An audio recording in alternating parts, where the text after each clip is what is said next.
First off, I want to say that the AI is getting faster and better and faster and better. Now when I post videos, it says that it's an okay video, but after it's on for about an hour or 2 hours, or last night, I went in overnight, I woke up this morning and the last video has been demonetized, okay? And the video before that was demonetized as well, okay? So the AI is getting better and better, and we're trying to get this information out to you guys, so we're hoping that you save this information, share this information, devour this information, and learn from it before it disappears from the internet. In this video, I actually have a video that is very, very hard to find on the internet, but I did find it, and I'm going to post it for you in its entirety right here. But first, I want to introduce you guys to Rosalind Peterson. She's a crop loss adjuster out of California, and some time ago, she noticed some strange things going on in her skies. Sometimes I make really short videos, but this one is going to require your full attention. This is Rosalind Peterson right now explaining to you how she even came about, like, paying attention to the lines in the sky. And raised in Mendocino County in California. I was on a working farm in Mendocino County and grew up on a working farm. So I have a background in agriculture. I could drive a cat tractor. I could do the irrigation systems. I decided to take environmental studies and planning course at Sonoma State University, where I got my degrees. After some training, I became an agriculture crop loss adjuster, which meant that if there were any crops that failed in California for any reason, crop loss adjusters were sent by the state of California to go investigate where these crop losses were and why there were crop losses throughout the state. So I was traveling about 50,000 miles a year in this process from county to county, assessing what kind of crops, what kind of damage they had, and looking into the reasons for the failure itself and how much value the crop was that was lost at that particular time. And then if there was a crop loss that was legitimate, then ranchers or farmers could be paid crop insurance for the loss of their crops. In '98, I began to notice just a little bit of tree decline on the property here. I began to notice that some trees didn't look as healthy, and I started to worry about that just in the background as something that was nagging, because I was concerned about losing the beautiful trees we have around here.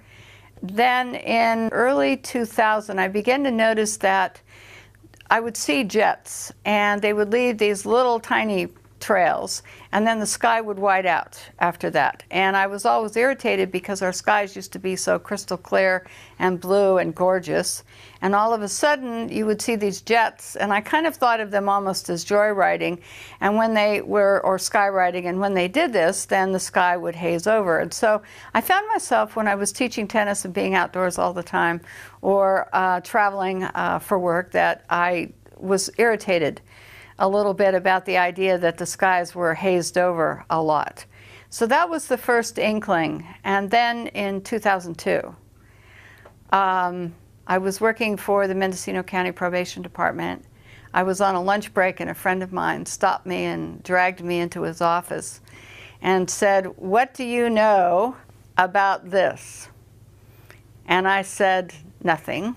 And so he said, "Well," he said, "look," he said, "I want you to know that something strange is happening here, and I'm really concerned about it.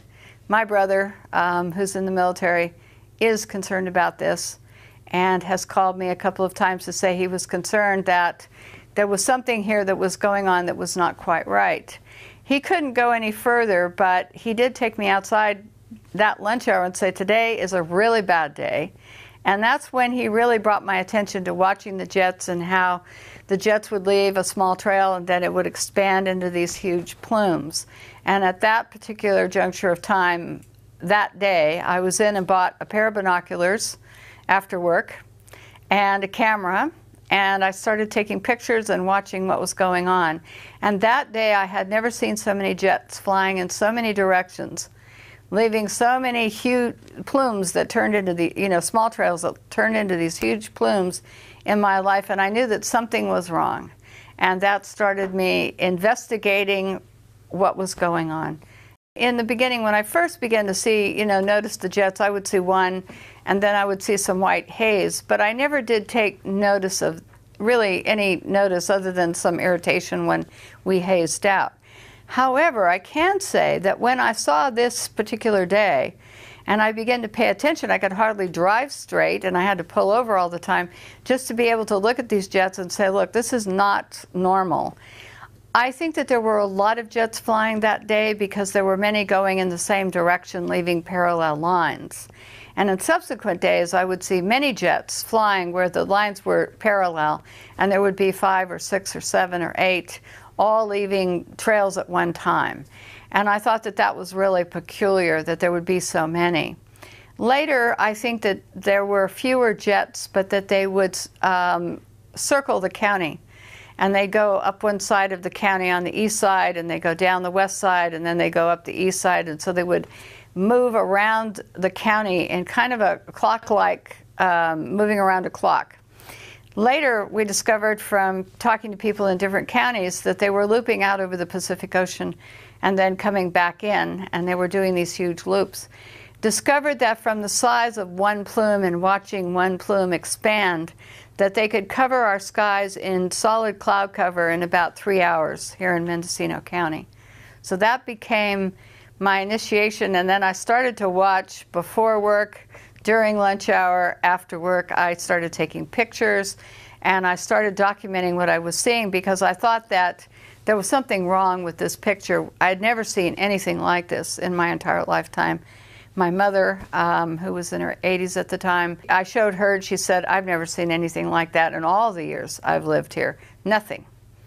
I went to look at NASA studies, and NASA in their school program and also in their terminology and their research began to realize that there was a brand new phenomenon that was occurring in which jet contrails, instead of dissipating relatively quickly if you saw them in a few seconds, began to persist and grow, and NASA studies proved that they turned into man-made clouds that would change the climate, exacerbate global warming, impact natural resources. And they began to show pictures on their website of clouds that look like these in the pictures next to me. They would show these pictures. And in showing these pictures, they were like what I was photographing in the skies above us. So I realized that there was a great deal of interest by many agencies and universities into looking at these and what effect they were having on the climate, what effect they were having on raising humidity, what effect they were having on, in other words, what was going on with these that had changed, why they were persisting. But what happened was that they never did in any of their investigations. Most of the time they only looked at commercial airlines. They didn't look at military emissions and plumes. The second thing that they never did is they never took into account that there might be something environmentally unsound about having our skies covered over with these clouds in the beginning. They just noted them, but they never addressed if anything was being sprayed or what changes in the jet or jet fuel or anything else was causing them. They scrubbed all that documentation, so all they did was identify them as persistent jet contrails. In order to gain some sort of credibility and be able to speak at the United Nations and speak at other areas, if I had used the word, for example, chemtrail, the United Nations would not have invited me as a keynote speaker, because then I would have been talking about something that was listed on all these websites and by the Air Force, by NOAA and NASA as a hoax. So you don't gain the credibility of anyone or any group or agency when you just use the term. So it didn't behoove me to use it, and so I refused to do so. NASA, first of all, in the late 1980s, initiated a schools program for children K through 12. And they started in some foreign countries, and then they brought the program to the United States. And NASA began to have children starting to count contrails because they said that they're satellites and also that they couldn't count them from the ground. So therefore, they needed school children to do this as part of a kind of like a game. I think that they really began to want children to think that this was a normal phenomenon. And so in the late 1980s, this program started to go through. When we offered to give our videotapes and our pictures and called up NASA and said, look, we'll provide this because we've done day-to-day time, date, everything on the pictures and on the videotapes. And NASA turned us down because school children, as they put it, were more reliable. Now, the other thing that was odd, I kid you not, this is what I was told. I mean, I was speechless at this point, but that's what I was told. So then the second thing I found out by calling the National Weather Service, and I would ask them, are you on, online, are you looking at the satellite? And they said yes. And I said, can you look over Ukiah? And they said yes. And I said, well, can you see a jet, leaving a plume? And so I was on the phone with them, and I found that within a few seconds, if a jet leaves a plume and it starts to get a little bit larger, not real small, but a little bit larger, they can see the plume expanding. And we were talking about the same one that was going right over Ukiah, and the plume was expanding. And I said, well, how come in your weather reports you don't talk about this as man-made clouds or persistent jet contrails? How come you're talking about this as being a front, a weather front? And they said, well, that's the way we deal with it because it's clouds. So we look at it that this is being, a weather front is coming through and this would produce these clouds. Well, I said, but it's not being produced by a weather front. The barometer is not dropping. There's nothing going on. I said, how come you don't just use the terminology? And he said, well, we just don't.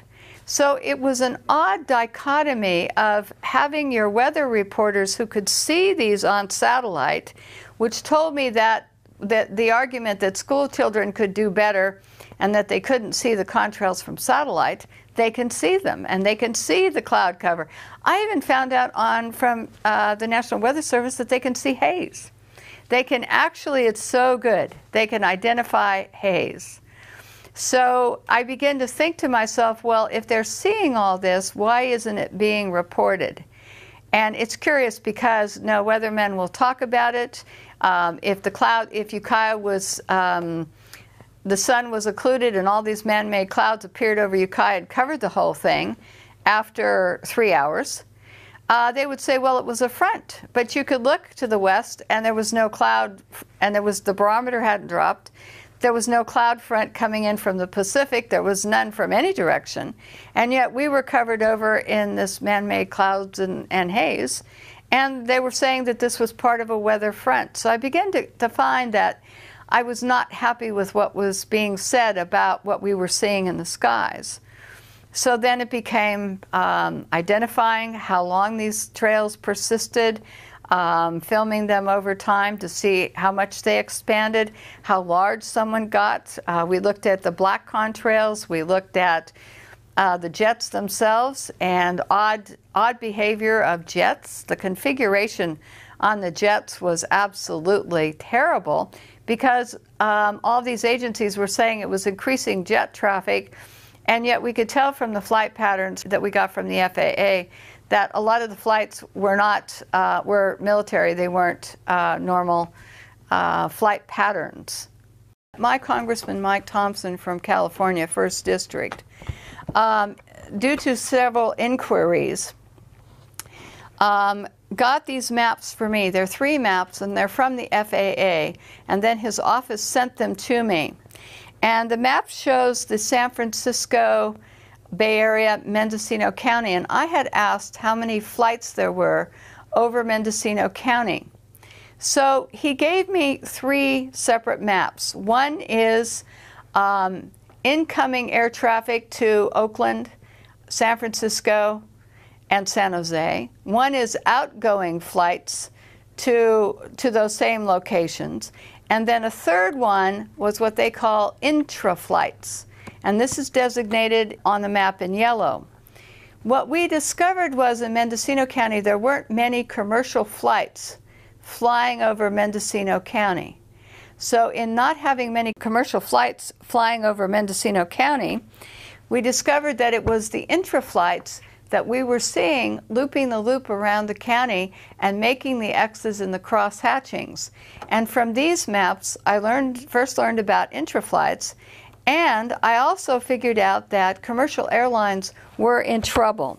So when you have commercial airlines, if you'll note in the green and the red and the blue areas, all of these flights leave the airport, they take a trajectory and they fly in a straight line. to wherever their destination is. They don't have extra fuel to loop. The yellow ones, however, they do the loop around the county, and they have a few planes, not very many, but they can do many, many loops and back and forth crisscrossing. So you'll see the loops, and that's how we begin to figure out that the jets, leaving the persistent contrails, which turned into these heavy plumes and crosshatching, were actually the ones that were the intraflights that were moving around. But we had very few that flew over Mendocino County itself. So the commercial airline impact for our county is so small here, absolutely so small, that there wouldn't be the type of impact from seeing many persistent jet contrails from them. And they fly straight. They never loop. The jets around us look like racetracks sometimes, where they're going in an oval around the county, or they're going over the Pacific Ocean, over to Lake County, and back. So they're traveling across many counties in these circular patterns. And this was the first time I had the FAA representation to show this particular endeavor. Okay, this area here, right here, is Mendocino County, Sonoma County on one side, and Humboldt County on the other side. But this area here, you could see that the majority of the jet traffic in the green and the red is not covering and not going across our county. So it's mostly free of commercial air traffic. Now, the yellow here are what they call intraflights. And this is where they go in all directions. Now, there are no flights which leave Sacramento to the east of us that fly out over the Pacific. No commercial flights. So therefore, the intraflights go in this direction. They go towards Sacramento. They go in all directions. But you can see the big loop pattern here, which would give you, if they were leaving persistent jet contrails that persisted, then you would see these different loops. Other jet patterns loop around the county like this. So we started to see that from this map, we learned that intraflights couldn't possibly be commercial airlines because they'd be using so much fuel and they'd be off their schedule. And so because when you get on a flight, they say so much time and you go straight. You don't loop and loop and loop unless there's a weather problem at an airport or something. But this is way too far away for them to be looping into the San Francisco Bay Area, which is way down here. So, and these loops are way out of their range for being in any type of feeding pattern to San Francisco, Oakland, or San Jose. So this is when I first learned about intraflights, but this is also when I confirmed that there wasn't much air traffic over Mendocino County. So this made us unique in being able to look at the phenomenon of persistent jet contrails and know that when the jets were going in certain directions, it wouldn't be any type of commercial patterns. So that's why we knew that the big jets flying, and the big ones we really saw all of the time, many of them unmarked or not clearly marked, were a part of this interflight pattern that you can see on this map. Persistent jet contrails that persist and stay in the environment for up to 20 hours. This is like geoengineering. It means that you're artificially, man-made in some way, changing our environment. You're adding particulates, you're adding something to the atmosphere, and it's more deliberate than not, but what you can add is you can add particles and chemicals. Weather modification is geoengineering, making it rain somewhere where it normally wouldn't. So we have all of these things where we talk about geoengineering. The interesting part of geoengineering is that it's now being proposed as a way to put particulates in the atmosphere so that we can stop the direct sunlight from reaching the Earth. It means that they could add particles, iron particles to the ocean. That's another form of geoengineering. In other words, when you have jets that change the climate, that's another form of man-made geoengineering. So geoengineering means something that you're going to do in the atmosphere that would not normally be happening on any normal type of basis. In other words, a volcano would be normal. The particulates coming up from a volcano, for example, would be a normal phenomenon, and then we would take whatever consequences comes from that. However, when you start taking and talking about, as Holdren is, he's Obama's science advisor, talking about taking care of global warming, in other words, by putting particles in the air, like sulfur or some other particles, then that means that we're going to take some action where we're going to try to interfere with some normal processes that are going on. And the problem with this, for example, with sulfur, is that sulfur, in the sense of it, we took it out of diesel fuel in California in 2006. And we said we have to clean it up because kids get asthma from sulfur, lots of health problems associated with too much sulfur in diesel fuel.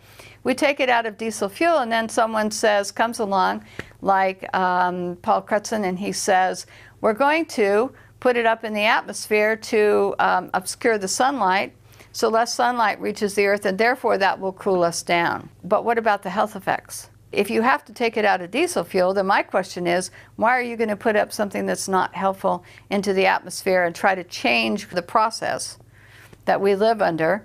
And that's what geoengineering is. It's taking something and you're going to artificially induce something into our environment that's going to change for some reason. For example, stopping global warming or slowing it down. That was very interesting. I like the flight pattern stuff. I like the way she talked about that and about the looping. And sometimes you see these lines and they are kind of going all crazy. So you know for sure now that that would never be a commercial airlines, because they have to fly directly there, because for them, it's all about the bottom line. Now it gets even better because, as you heard her speaking, this is the beginning part of when she was kind of figuring this stuff out, noticing that the trees were dying and everything else. She ended up at the UN explaining all of this stuff. And you heard her mention that she couldn't even say it was chemtrails because they would not even accept that as fact, because it's already been dubbed out as conspiracy theory. The CIA actually coined the term conspiracy theory because people were coming out with information and whistleblowers, but they didn't want the general public to catch on.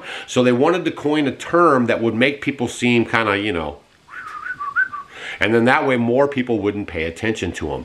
Now, this is her when she's at the UN. You heard her talking about it in the first clip. This is her at the UN bringing this all to their attention. Thank you very much. I'm Richard Jordan, chairman of the conference. I'm going to just introduce Khalid Dawood, who will introduce the speakers. So Khalid, thank you very much for moderating this session, and I turn it over to you, and I will return in about 3 minutes. So our next speaker is Dr. Rosalind Peterson. She's the California president and co-founder of the Agriculture Defense Coalition, formed in 2006.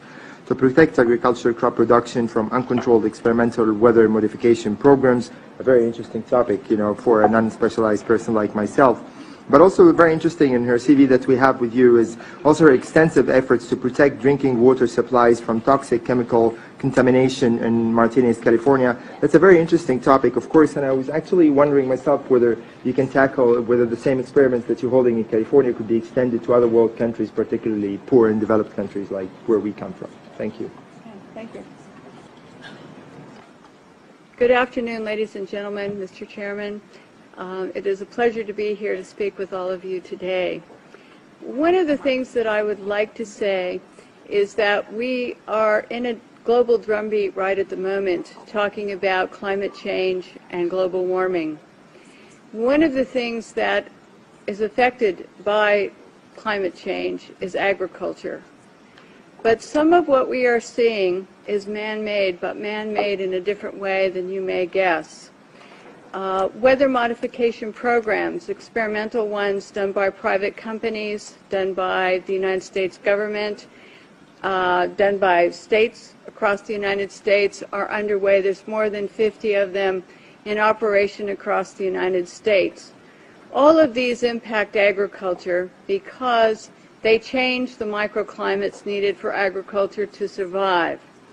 None of these programs that I know of today, and this is all public record, are available at any time with oversight, agricultural oversight or public oversight.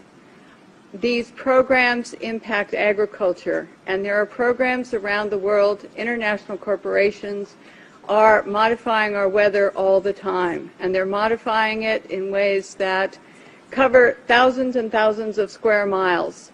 Most of it is chemically altered, So that what happens is that we are putting chemicals, ground-based chemicals that are shot into the air, or chemicals coming from airplanes that change and modify our weather. So one of the things that I'm concerned about and that we need to address in the future is how these programs are impacting microclimates needed for our crops to survive and needed for pollination. If we change the growing season, the pollinators may not survive, and also our crops, our flowers, and our tree crops may not get the pollination needed. So one of my areas is looking at this situation to see if we can begin to put under control experimental and other types of weather modification programs. The other issue is that a lot of times we're talking about mitigation for climate change. It's rather an undefined term at this period of time. And so what happens is that many times we're talking about artificially putting chemicals like sulfur or particulates into the atmosphere in what they call geoengineering schemes to reduce and help the planet, supposedly, but help the planet to not go through such a tremendous global climate change and to mitigate global warming. However, the incidence of putting chemicals into our atmosphere is going to change and impact agricultural crop production. And if you take and you put up into our skies chemicals to reduce the amount of sunlight reaching the earth, you are going to begin to reduce crop production. Studies at the University of Illinois on corn crop production show reductions. Without the process of photosynthesis, whereby plants from direct sunlight gain the energy to grow, to produce crops, we are going to find ourselves, if we mitigate in that direction, impacting the crop production not only here in the United States, but worldwide. One of the things that is impacting crop production right now in the United States and reducing photosynthesis and also impacting the ability of solar power panels to generate the type of power that they should is persistent jet contrails. NASA talks about persistent jet contrails as exacerbating global warming because they trap warmth in the atmosphere when they produce cirrus and man-made clouds. NASA also talks about that that these aircraft leaving persistent contrails are changing our climate. And when they change our climate to the degree that one jet can leave a persistent jet contrail which will spread across our skies from what this picture up here on my left on the screen looks like, which is a trail left by a jet, that trail can expand to 4,000 kilometers and last for 20 hours. This was unheard of in the early 60s and the 70s, and it wasn't until the late 1980s that there was a change and we started to have persistent jet contrails that persist. NASA studies show that part of our global warming problem could be attributed to these types of contrails and the jets that leave them.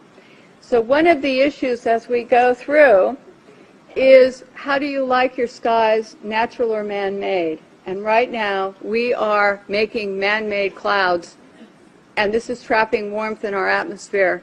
The climate change that is produced by these jets, not all jets, mostly some non-commercial, but what happens to our skies is that we start to see the changes. The man-made clouds do trap the warmth, and they increase the humidity. This allows for pests to proliferate, diseases, molds, mildews, funguses, and viruses. This is a man-made cloud, ladies and gentlemen, and these pictures I took myself over Northern California, and this is a burst.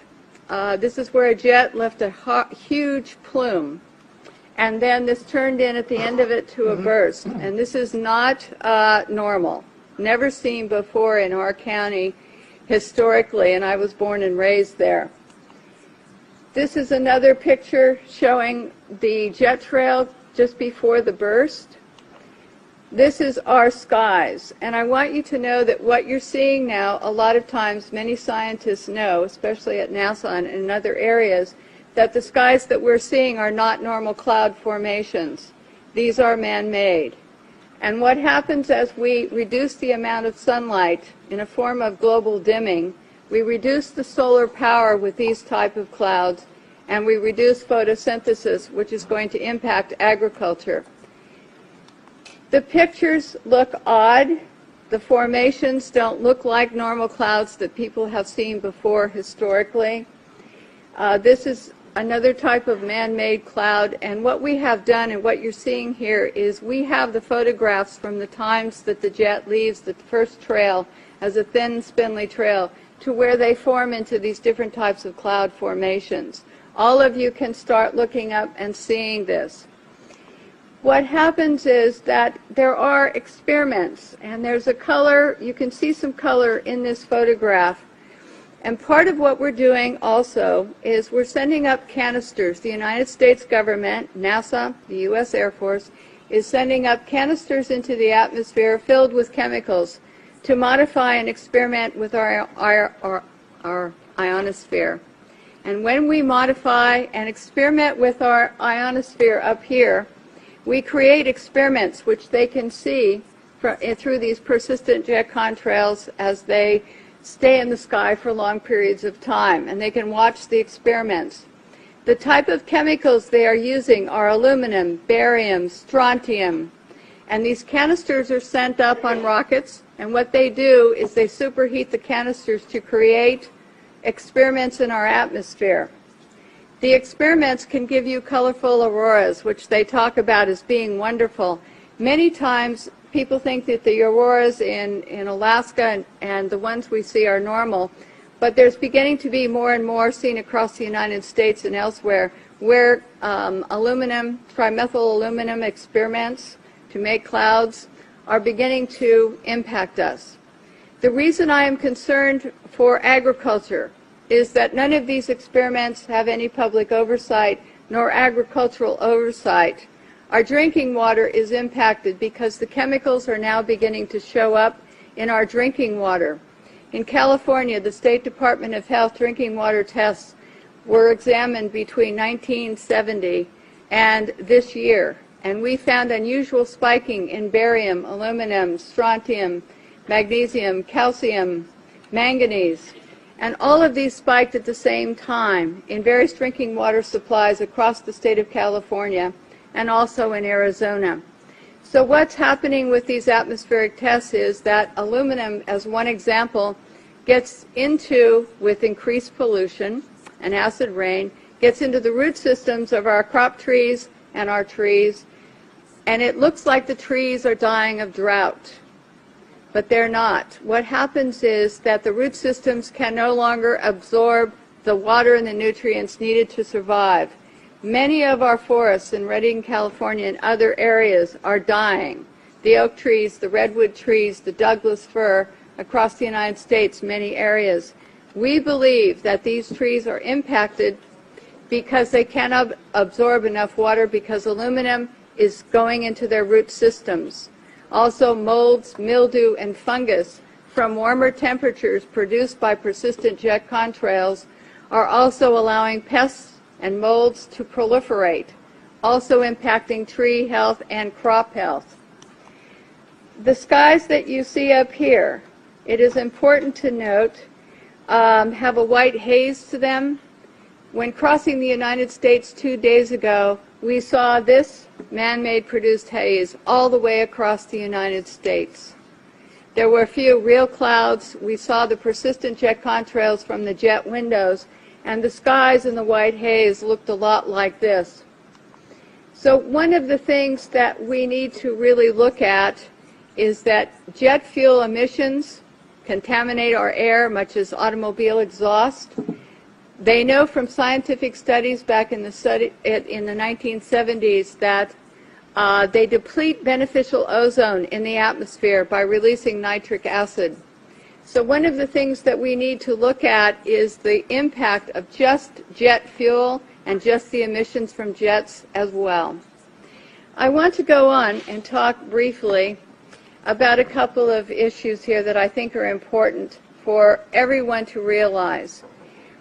If we don't look at the problems that we are creating, the atmospheric testing programs, in other words, the jet contrails that are warming our climate, and we say to ourselves, we want to geoengineer something else. We want to add more particulates to help global warming or to stop climate change. What we're going to have is we're going to have a pea soup up there of chemicals which are going to be detrimental to our health. It is much better to take the EPA model of the 1970s, where the Environmental Protection Agency was designed to put in regulations to reduce the pollution at its source, to reduce and put caps on how much pollution corporations, cars, automobiles were putting into the atmosphere. One of the things that we're talking about as mitigation is to go into geoengineering plans which add more chemicals to our atmosphere, which are going to get into our drinking water supplies, which are going to get into our soils, which are going to impact our trees. Our trees across the United States, many of them in many areas, especially Mendocino, Lake, and Sonoma County, are dying. They are not healthy as they used to be. And this problem, having traveled across the United States into some other areas, seeing the pictures coming in from across the United States and other countries, we're finding that there's beginning to be an impact from all of these programs and all the chemicals in our skies. And so one of the things we need to think about and work for is reducing pollution. Alan Buckman from the California State Department in Fish and Game talked about microbes, and they're important to the environment. We have at our disposal already some technologies and already the wherewithal to begin to make the planet more healthy and to put it into a different perspective. But if we go to the geoengineering schemes that are waiting in the wings, thousands of them, to put the particulates up and sulfur, then we are going to be in trouble with agriculture across the United States and around the world. It is time that we look at some different solutions that are already here, and it's time that we look at what's happening in our skies and say we don't need to add any more chemicals, we are doing enough. And what these experiments in our skies are doing with atmospheric heating and testing, we don't know, but the chemicals are showing up in our drinking water.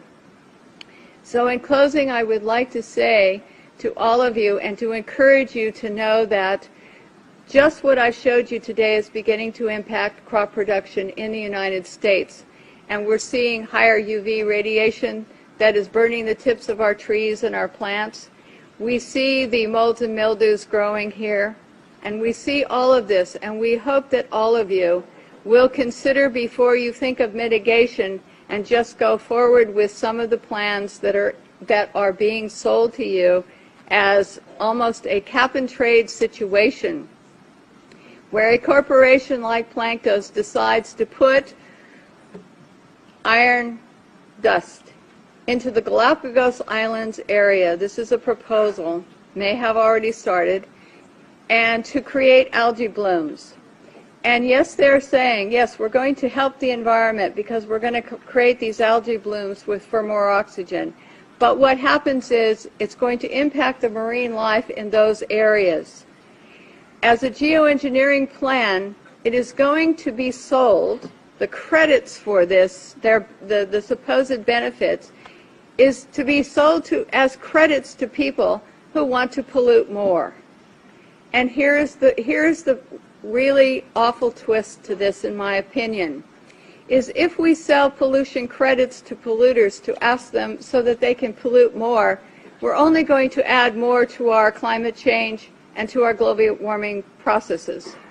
We have to say, no, we don't want money market schemes that are going to go into the ocean and change something possibly to the detriment of our oceans or our air in order to sell credits to someone who wants to pollute more. Ladies and gentlemen, this is a consideration for all of you when you start to talk about caps and trades, when you start to talk about geoengineering plans, because we don't need a money market scheme. We need to have and use the microbes available to us, the science available to us to reduce the pollution that we're putting into the atmosphere, and we need a new direction, and I think that this might be a good one. So I hope that all of you will consider what I have to say today, and I want to thank you once again for listening to what I had to say. Thank you. Holy smokes, I'm sorry this was a long one today, but I hope you guys share this video with your friend before it's deleted from YouTube. That UN speech was one of the hardest videos to find on the internet. That was super eye-opening, and if you guys are in the university.offgridwithdouganstacy.com, I dropped a video today for you guys with Jack Otto. He basically breaks down from way back, like way back, on how we got to this place where we're at right now in the current situation around the world. Make sure you guys log in and check out that video. I'll also have the rest of the first part of this video in the university so you could hear the rest of her whole talk that she does so you could gain more information. University is a place where we deep dive on topics like this because we can't do it on social media because they'll probably delete our account and or punish the video. Make sure you share this video with your friends. Had a lot of good information into it, and a lot of people are very skeptical about this stuff, but I think if we keep presenting the information to them, that they'll finally snap out of it. And the only reason why this is really big on my heart and my soul is because I know the environmental impacts are not going to end well for humanity. And if you're really paying attention to the stuff, that just might be the goal. This is video number 6. We're doing videos every single day. I'm gonna see how far I can go, but I definitely wanna document the first year of this whole transition thing and all this stuff that we're talking about so we can actually see where it goes. Okay, share this video with your friends. I think it's pretty important, and we'll see you guys on the next video. And thanks for paying attention to the whole video. It was a long one.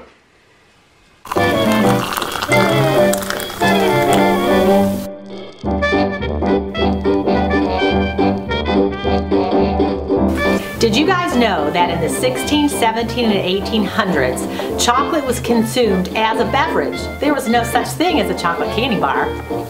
Well, we're bringing chocolate tea back to the 21st century because it's loaded with antioxidants our body loves, and it's a great source of magnesium that's wonderful for bone and heart health. It's a great addition to your coffee machine or your French press, or just along with your favorite sweetener. You can find it on offgridwithdouganstacy.com along with our brand new tea infuser, simple to use for easy steeping. Cheers!